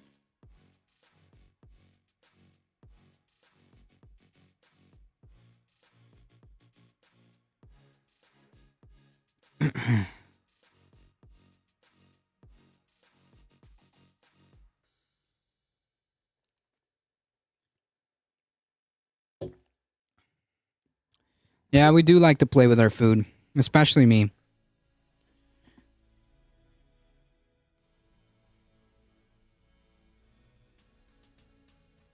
Which is the Democratic Party. Yes, I agree. This is terrible. They are terrible. Yes, they are terrible on this issue. Absolutely. There is no excuse as to why the Democratic Party is funding the Israeli genocide or Netanyahu's government's genocide. Yes, there's no excuse, and there's no reason for them to do so.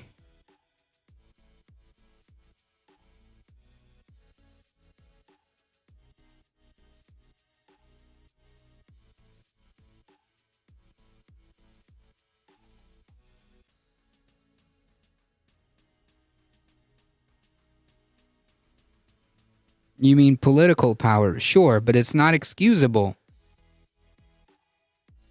Like, it's not excusable even if they want to justify it for the sake of staying in power. Whatever. It's just no excuse. I get it. Okay? They're terrible. There's absolutely no excuse. There's absolutely no justification. I get that. I get that.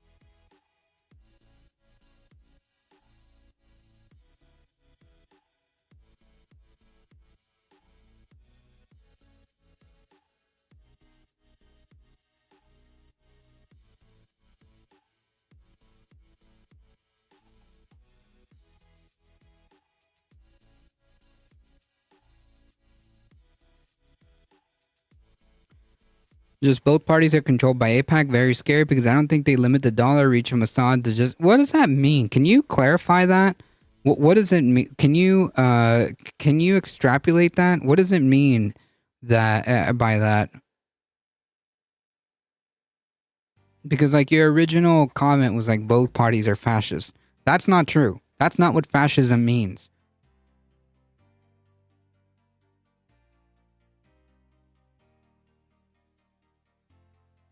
Is it incredibly shitty that, you know, AIPAC has a lot of influence? Yeah, that's, well, a lobby group that has that much influence, especially like, you know, this is the same as like the, this is like the same as, you know, an oil lobby or whatever. Yeah, it's a problem.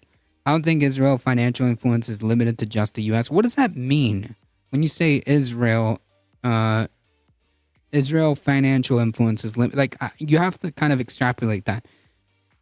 What does that mean? And what, like, like, try not to dance around words. Just say it.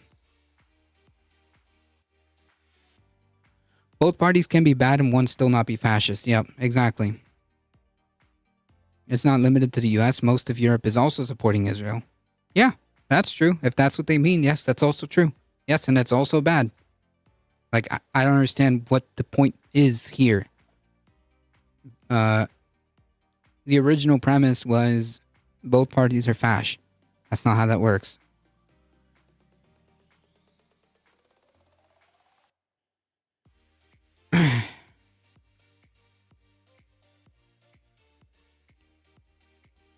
Former NRA chief Wayne LaPierre misspent gun rights groups and owes more than $4 million.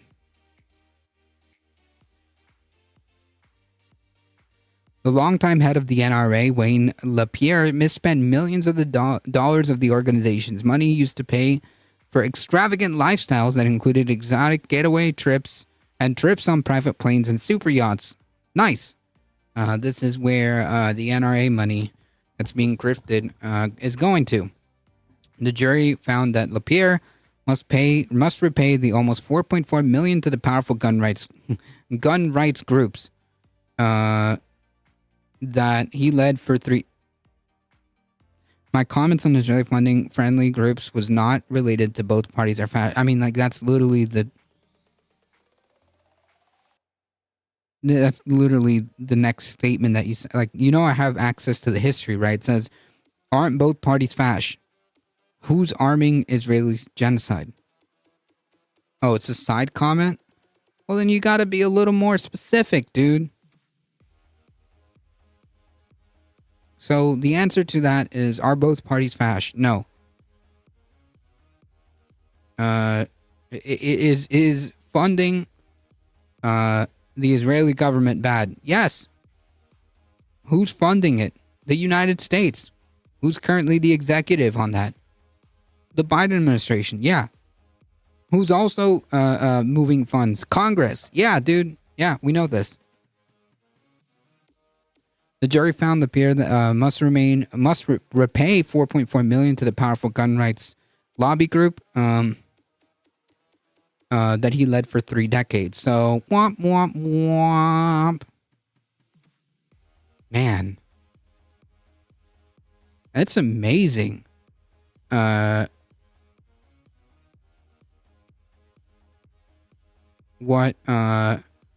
What these far right groups find themselves in, huh? The mess that they find themselves in.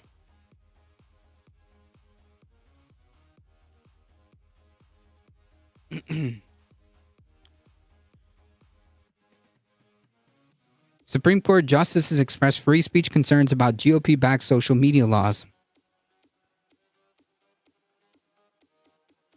The Supreme Court on Monday today grappled with a knotty free speech question as it weighs laws in Florida and Texas that seek to impose restrictions on the ability of social media companies to moderate content. Yeah. Remember, the original premise was that, these social media companies are violating free speech, so therefore the government must step in and violate the First Amendment.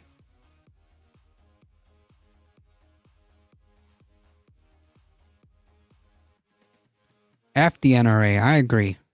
After almost 4 hours of oral arguments, the majority of justices appeared to be skeptical that states can prohibit platforms from barring or limiting the reach of some problematic users without violating free speech rights of the companies.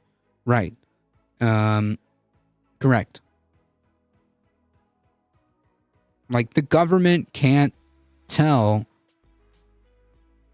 these platforms to regulate content. It's basically what terms of service are for, right? Does that make sense? I say both parties are fash because when you arm the extermination of an ethnic group, regardless of your rhetoric, and Democratic and Republican actions speak louder than words. Dems are not as fash as Republicans, but are fash. I think that it is a disservice to say that both parties are fash, because it really dilutes the word, and it really dilutes the ideology of fascism when we're literally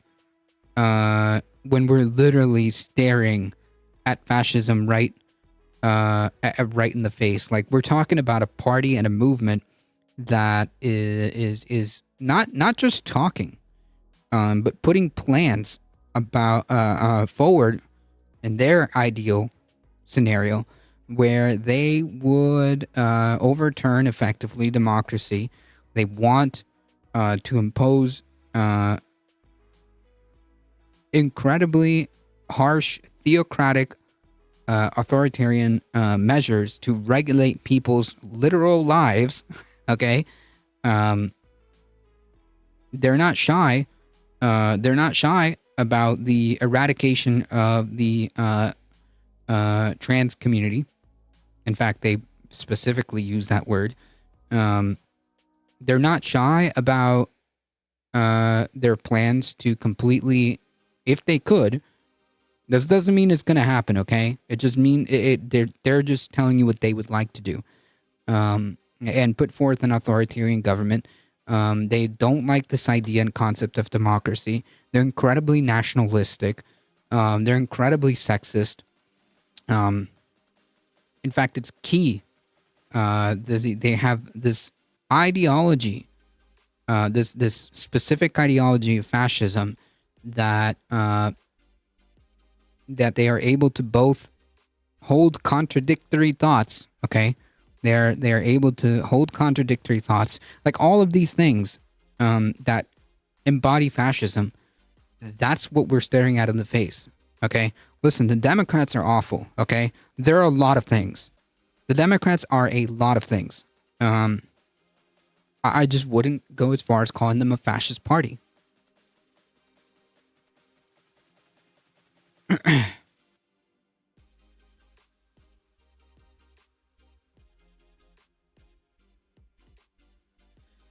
Go read your Fascism by Umberto Eco. Yes, yes. In fact,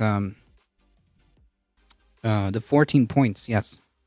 How many Arabs have Dems killed in their administrations? A lot. And they're war crimes. And in an ideal world, we would see justice. But,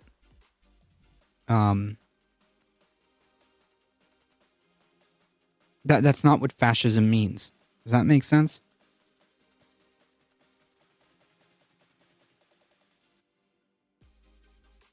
But justices from across the ideological spectrum raise fears about the power and influence of big social media platforms like YouTube and Facebook and question whether laws should be blocked entirely.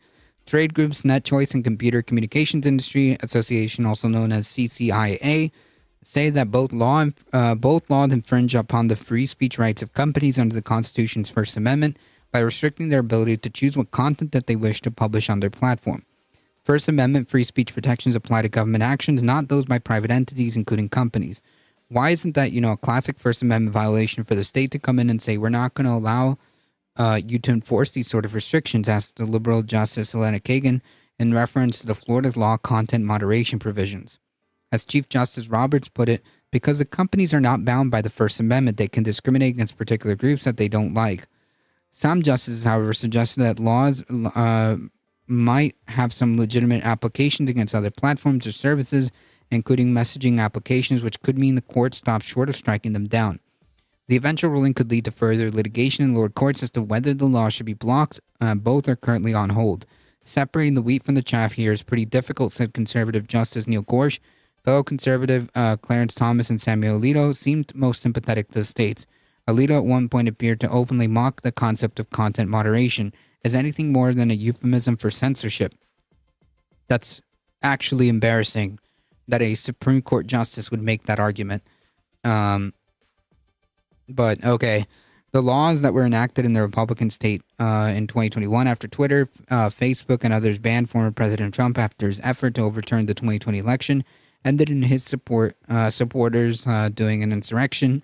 This was before Twitter was taken over the following year by billionaire Elon Musk, who had allied himself with conservative critics of the platform and allowing various banned users, including Trump, to return. Both laws seek to impose restrictions on content moderation and require companies to provide individualized explanations to users when content is removed. Almost everything Alito says is embarrassing. He's a 4chan troll with power. Seriously. Seriously. No freaking doubt about it. Bro, what kind of argument is this?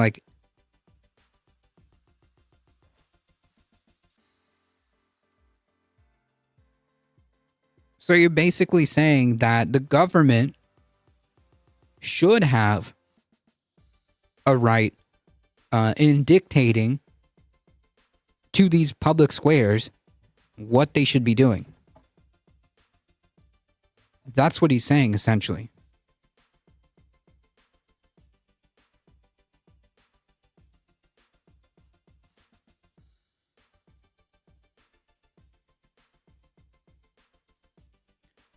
It's a Florida law, among other things, prevents companies from banning public figures from running...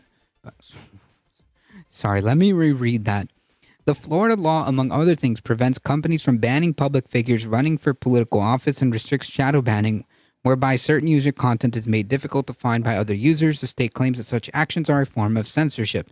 The Texas law similarly prevents platforms from banning users based on the views that they express.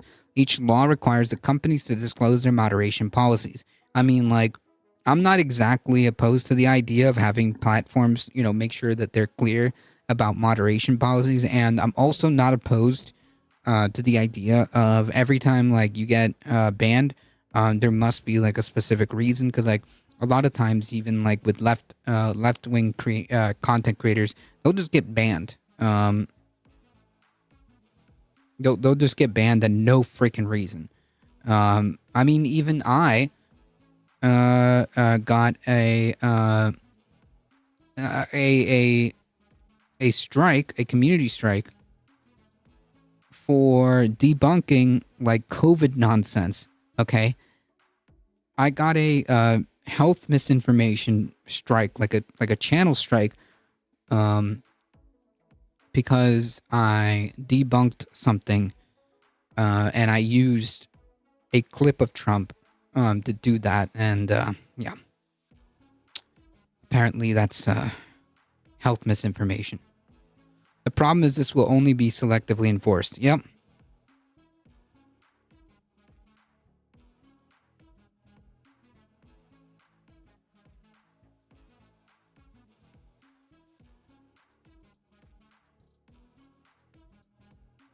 Yep.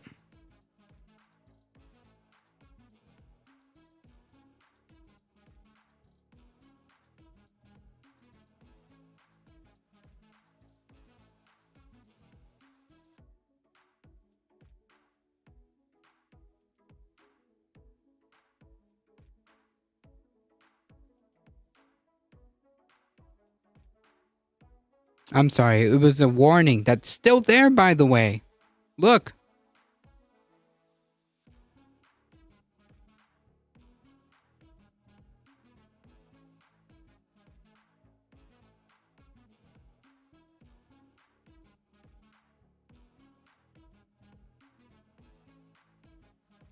Yeah. Cool.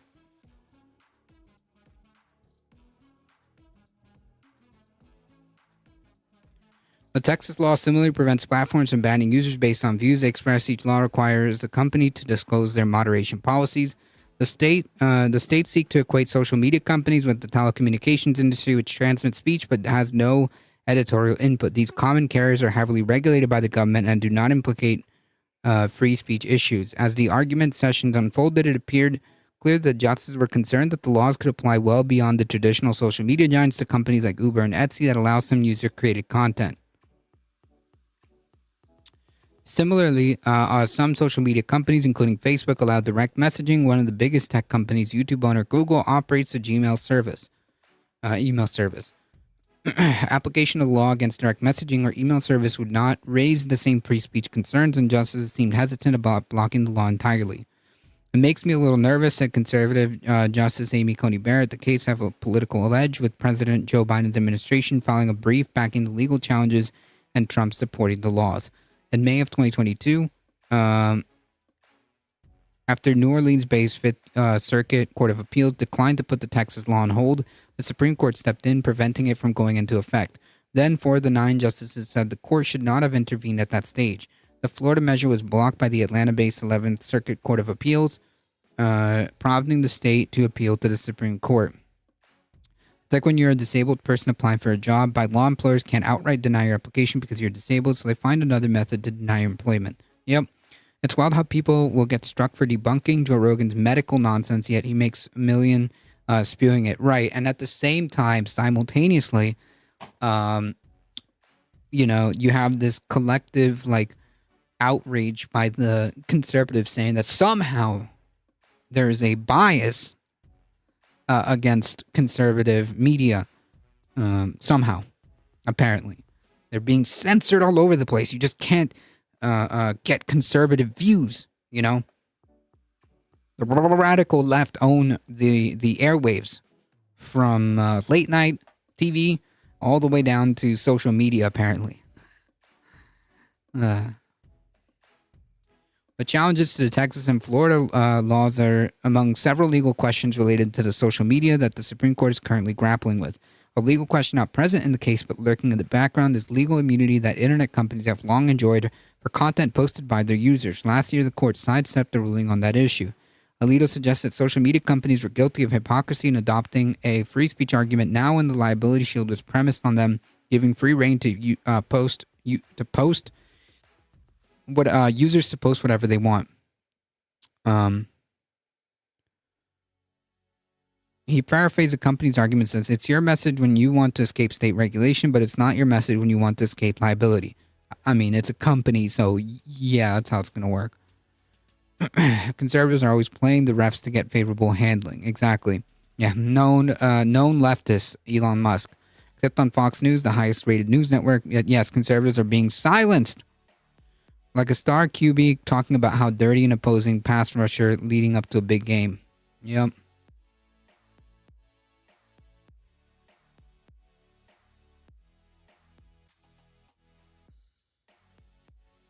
All right, folks. Last story, but this one is important, okay? New Tennessee law allows officials, government officials, to refuse to perform same-sex marriage. The law, less than half a page long, states that a person shall not be required to solemnize a marriage, but does not specify the grounds for refusal. Tennessee Governor Bill Lee signed the law on Wednesday that will allow public officials in the state to refuse to perform marriages if doing so goes against their beliefs. The measure, HB 878, is less than half a page long and simply states that public officials shall not be required to solemnize a marriage. Those who can newly refuse include judges, county clerks, and government officials. The law went into effect immediately on Wednesday. Critics have said the measure was crafted with the intention of allowing government officials to refuse to perform same-sex marriages. Of course, that's the whole point. Religious figures in the state have previously been permitted to refuse to marry same-sex couples. An original draft of the legislation, which was introduced last year, stated that a person would be allowed to refuse to perform marriage based on the person's conscience or religious belief. The version of the law that Lee signed does not specify under what criteria a person can decide whether to agree or refuse to marry someone. If they are a state employee, it really is not up to them. It's really not up to them. Okay, so just to be clear, like, let me kind of skip the nonsense, right? The whole point of this is to hope that this reaches the Supreme Court. Okay, this is the same playbook. It worked for abortion, and it's the same. It's the same blueprint. The same-sex marriage has been legal across the United States since Supreme Court's landmark Obergefell versus Hodges in 2015 guaranteed the right to gay and lesbian couples. In 2022, President Biden signed the law into law a measure that also codified the same-sex marriage into federal law. Months after the fall of Roe v. Wade instilled fear in the LGBTQ community that their right to marry could also be in jeopardy. Mary Bonato, who argued on behalf of same-sex couples in Obergefell and now serves as a civil rights project director at the GLBTQ Legal Advocates and Defenders, a nonprofit legal rights group, said the Tennessee law does not jeopardize the legality of same-sex marriage in the state. You can absolutely obtain licenses. It's only about performing a marriage, and there are a whole variety of individuals who can perform marriages and also potentially some private entities. Yeah, that's the thing, though. Like, if you're a government like official, then you don't really have that option, right? Like, if you want to be a government official, then you can't have your religious beliefs interfere in the job that you're supposed to do, right? If you want to be a bigot, like join an evangelical group, okay? If you want to be a hateful bigot, just join a church, okay? Join an evangelical church.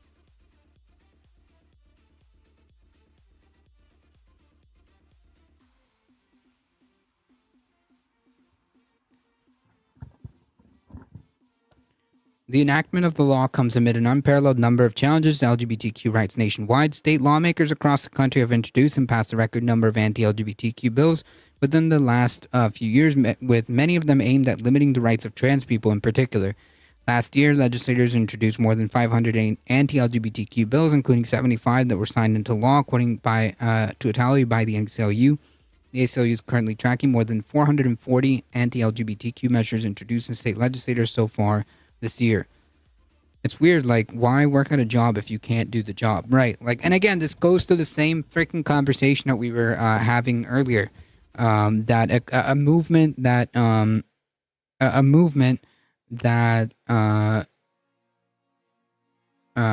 doesn't respect bodily autonomy, like, all bets are off. All bets are off. That's kind of how this snowball happens, the snowball effect, right? Small towns have few opportunities for people stuck in them, I guess, anyways. Tennessee has emerged as one of the most restrictive states in regards to LGBTQ rights. Several of the laws Tennessee have enacted, including a measure that restricts gender-affirming care for trans children and legislation that limits trans athletes' participation in school sports. Last year, Tennessee became the first state in the nation to enact a law aimed at limiting drag queens from performing in the state before the law was later struck down. Like, you see my point? Like, these people don't fundamentally believe in bodily autonomy. So, like, of course these type of laws are going to come through. Of course they're going to try to regulate where you go to the freaking bathroom. Of course they're going to try to regulate, gender-affirming care for children, despite whether or not the parents want to, support the child. Of course, they want to limit like drag queen performances, even though they have absolutely like no harm whatsoever. It's just these people don't believe in bodily autonomy, so all bets are off. They want to control every single aspect of your life, from the bedroom to school, to what religion you have to believe in their worldview, everything from top to bottom. They want to have total control, whether or not, like your family planning. Yeah, that's coming too. That's coming too. Everything. This isn't just going to affect, the LGBTQ community. This isn't just going to affect trans people.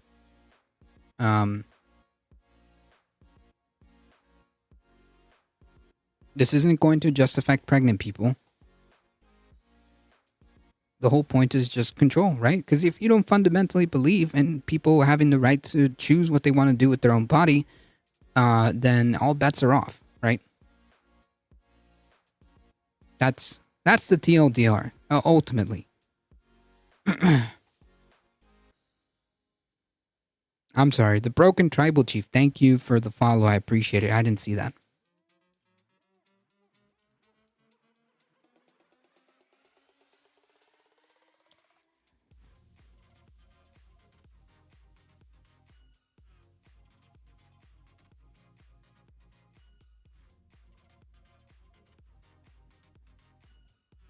Folks, it's time.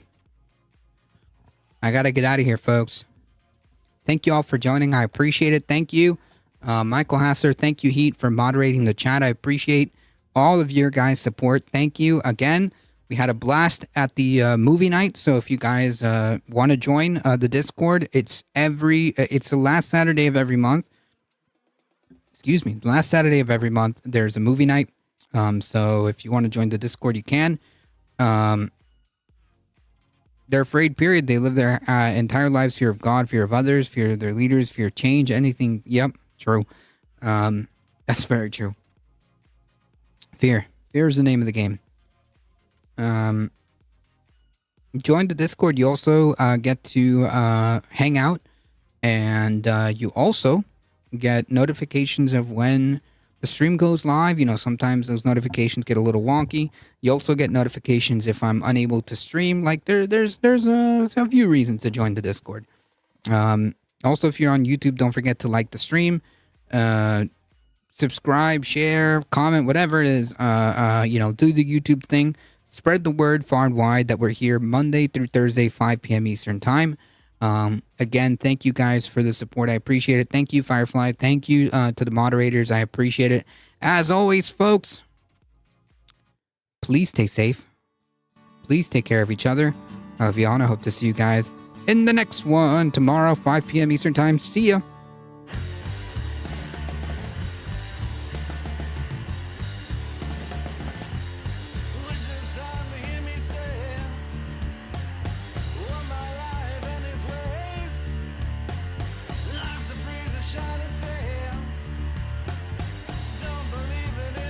Hang tight, folks.